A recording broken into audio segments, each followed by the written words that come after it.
Assalamualaikum warahmatullahi wabarakatuh. Selamat datang dalam video ini yang akan membahas aspek keuangan dalam studi kelayakan bisnis Islam. Dalam bisnis Islam, aspek keuangan tidak hanya bertujuan untuk mencari keuntungan, tetapi juga memastikan usaha berjalan sesuai dengan prinsip syariah seperti menghindari riba dan gharar. Di video ini kita akan membahas bagaimana menganalisis aspek keuangan dalam studi kelayakan bisnis Islam yang halal dan berkelanjutan. Semoga informasi yang disampaikan bermanfaat. Pertama yaitu aspek keuangan.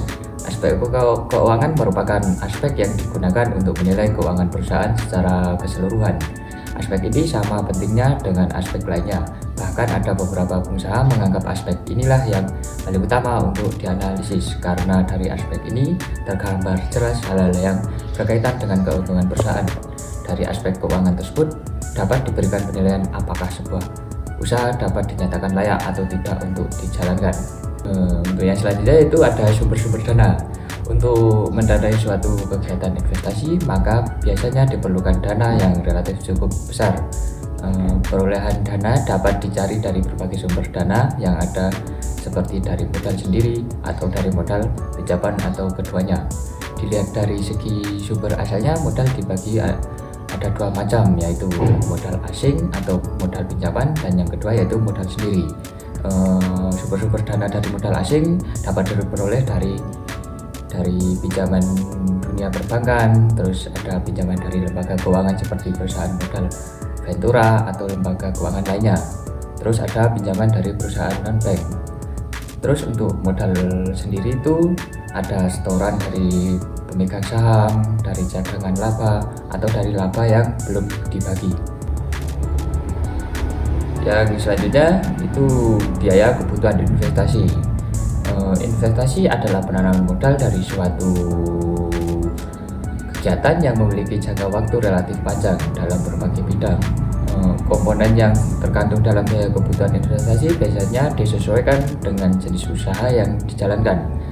Secara garis besarnya, biaya kebutuhan investasi meliputi biaya prainvestasi, terus ada biaya pembelian aktiva tetap, terus ada biaya operasional. Rasio-rasio keuangan yaitu laporan keuangan digunakan untuk menilai perusahaan yang sudah berjalan beberapa periode. Tujuannya adalah untuk menilai apakah layak usaha baru tersebut dibiayai dan berapa besar pembiayaan yang dibutuhkan. Jenis-jenis laporan keuangan itu ada neraca, terus laporan laba rugi, terus ada laporan arus kas. Neraca merupakan laporan yang menunjukkan posisi keuangan perusahaan pada tanggal tertentu. Terus ada laporan laba, merupakan laporan keuangan yang menggambarkan hasil usaha dalam suatu periode tertentu. Terus laporan arus kas. Laporan arus kas itu merupakan laporan yang menunjukkan semua aspek yang berkaitan dengan kegiatan perusahaan. Yang selanjutnya itu ada proyeksi dan laporan laba. Dari proyeksi neraca yang akan tergambar beberapa harta perusahaan, baik harta lancar, harga tetap atau harga lainnya.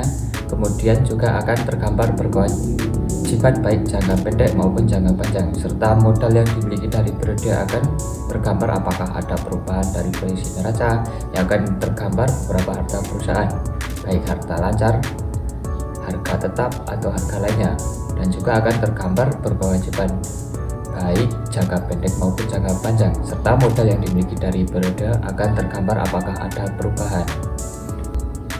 Untuk yang selanjutnya itu pengukuran dengan rasio keuangan. Kriteria untuk menentukan apakah posisi keuangan suatu perusahaan sehat atau tidak dapat diklasifikasikan ada beberapa macam rasio keuntungan, yaitu rasio likuiditas, rasio aktivitas, rasio leverage, dan rasio profitabilitas. Rasio likuiditas adalah ukuran yang menunjukkan kemampuan perusahaan untuk memenuhi kewajiban jangka pendeknya. Terus rasio aktivitas itu mengukur efisiensi perubahan dalam menggunakan aset untuk menghasilkan pendapatan. Rasio ini menunjukkan berapa baik perusahaan mengelola sumber daya yang dimilikinya. Terus ada rasio leverage atau solvabilitas, yaitu kemampuan perusahaan untuk memenuhi kewajiban jangka panjangnya. Rasio ini penting untuk menilai risiko finansial suatu perusahaan. Terus yang terakhir yaitu profitabilitas, mengukur kemampuan perusahaan untuk menghasilkan laba dari penjualannya. Rasio ini memberikan gambaran tentang efisiensi operasional dan profitabilitas keseluruhan perusahaan. Untuk yang terakhir yaitu ada aspek keuangan dalam Islam. Yang pertama itu ada prinsip pasar. Ciri-ciri dalam keuangan dalam Islam yaitu sumber dasar dalam keuangan Islam adalah Al-Quran dan Sunnah. Dan yang kedua itu ada orang pertama yang mempraktikkan keuangan dalam Islam adalah Rasulullah SAW. Terus sistem keuangan Islam bersifat universal, dan sistem keuangan Islam itu adalah modal toleransi terhadap umat Islam. Sistem keuangan Islam mengedepankan transparansi. Untuk yang kedua yaitu ada persyaratan keuangan Islam. Persyaratan keuangan Islam itu syarat utama dalam keuangan Islam bahwa setiap transaksi keuangan harus sesuai dengan hukum-hukum Islam. Untuk menjamin kepatuhan terhadap hukum-hukum Islam ada 5 prinsip, yaitu keyakinan pada aturan Allah SWT, menghindari bunga, terus ada menghindari investasi haram, anjuran berbagi resiko, terus ada pembiayaan berdasarkan pada aset real. Yang ketiga itu ada larangan mendasar keuangan Islam.